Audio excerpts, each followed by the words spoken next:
Hi there, thank you for just viewing this video. My name's Francesca, but everybody calls me Fran, so you can call me Fran too.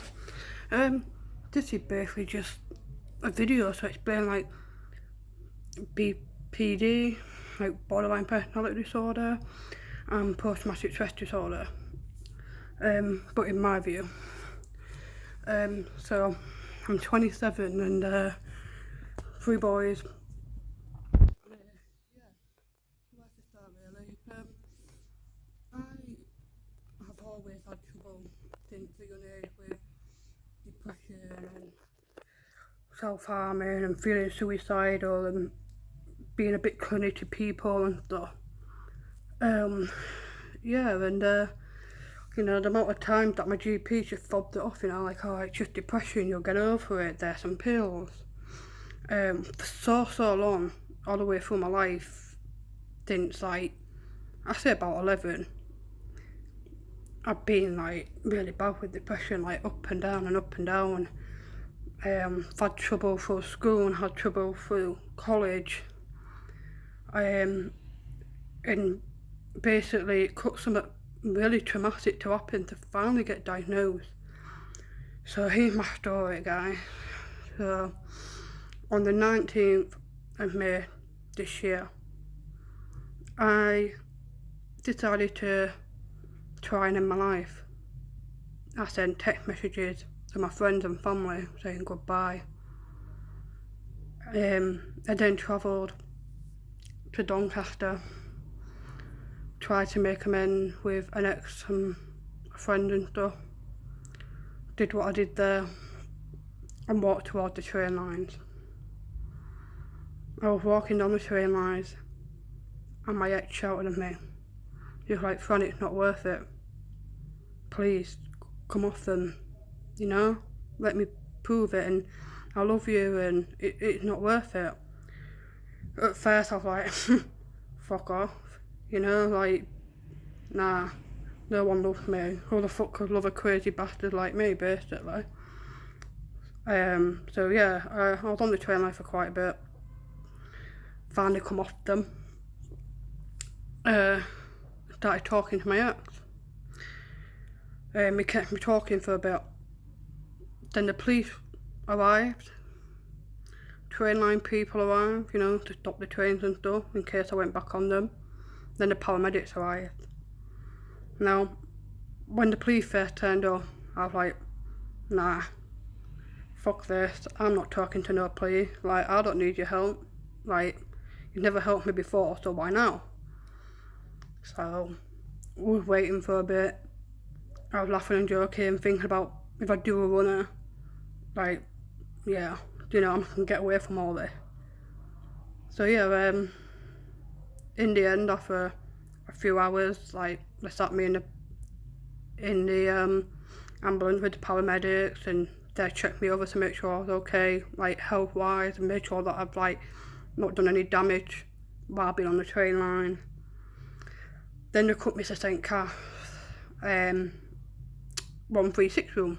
If you've never been in a 136 room, it's basically like somewhere where you stay until you see a doctor to decide whether you need to be in the mental hospital or whether you can just go home with the medication and support at home. Yeah, it's not really much fun, to be honest. Like, you're constantly getting watched 24/7 to make sure you don't do any harm to yourself while you're there. Yeah, so I was in St. Cath 136 room and I was there all night and pretty much most of the day, and I was starting to like get annoyed. And I had these doctors like, what's wrong with you? Like, what do you mean what's wrong with me? Like, you know, I just don't want to be here. Like, I can't cope, I can't cope with abandonment, I can't cope with all these thoughts in my head, I can't cope with not sleeping, like, you know, like, what the hell do you think's wrong with me? Like, you're the doctor, you tell me, you know? Then they started bringing up like questions about my childhood. Yeah, my childhood. This is probably why I've got like BPD and post-traumatic stress disorder. I was sexually abused by a family friend from the age of 7, 12, 13. And they kept bringing that up, and very rarely do you hear me speak about it. So I flipped out and they decided to section me. But because I wasn't from Doncaster, I had to travel back to Hull. So I travelled back to Hull. I'm on the Avon Day ward for 2 days. And they decided we're going to up estacilline, we're going to put on some new tablet, quetiapine. On that day, like the 21st, I think it was, 21st of May, I was officially diagnosed. Like, I was like, wow, like, you know, it's not all in my head. Like, there actually is something wrong. Like, all this time, I just thought that I wasn't normal, like, there was something not right, you know? But yeah, I officially got diagnosed with borderline personality disorder and post-traumatic stress disorder, and I was like, oh, thank God, like, someone's actually listened to me. So, yeah, like, got them diagnoses, started taking my pills. I say I was alright for a few months. And then things started going downhill again. And last month I met myself back to St. Carl. And they decided to keep me on their ward for a while. And I made some really good friends there. I spoke to therapists, occupational therapy, doctors, nurses, to try and deal with it the best I can, really, and try and get some coping skills and stuff. Because, like, when I was in Miranda House, they didn't even explain what, like, BPD was. Like, I didn't have a clue what I was dealing with. And they finally, like, giving me some written work to explain it a bit more. I mean, if you don't know what BPD is, you just can't control your emotion. It's like somebody living inside of you, telling you to kill yourself, telling you that you're stupid, telling you that you just push people away because you're not loved, and stuff, telling you that you're an idiot all the time, like constantly all the time. So yeah, it was finally nice to understand it a bit more.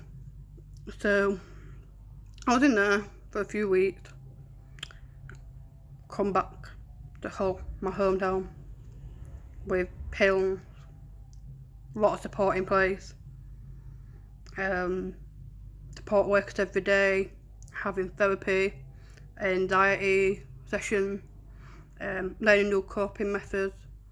I mean, don't get me wrong, everybody had the good days, everybody had the bad days. Yeah, it's been hard these past few days for me, because I'm currently, like, fighting to see my children.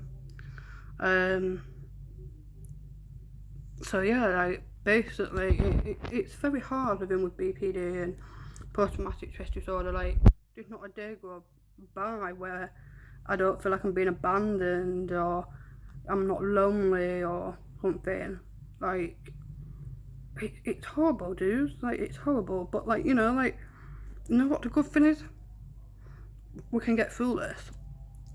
With support, we can get through this. Like, there's so many Facebook pages for support. There's so many of us out there that suffer with this horrible disease every day. It's crazy. Like, absolutely crazy. And yeah, like, I've been angry the past few days. I've been upset. Like, I've been shutting myself away quite a lot this week. All because, like, I'm heartbroken because I can't see my kids. Like, I never ever thought, like, I'll be judged on my mental health, like, this isn't my fault. Like, it's just, unfortunately, it's something I have to deal with in everyday life. But I've realised, don't shut yourself away. Speak out. Speak out. Help other people out there. Tell them about your life. Tell them that it's not worth ending. Tell them that so much more is about to come. Like, I have pretty good life, to be honest. Like, I'm starting university in September and doing my animal management, and I've got 3 beautiful boys.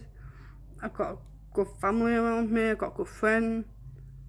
You know, like, with their support, I can fight this.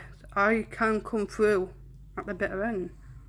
So, like, please, if you even just watch this video and think it's a load of bollocks, like, if you're feeling like this, if you're feeling down or anything, reach out. GP, to Marion, just to a friend, anything. Just, even if you just want to drop me a message, I'm here to listen. Yeah, this is part 1 of my story, and I hope to carry on making videos and letting people know how I get on every day. Thanks, guys.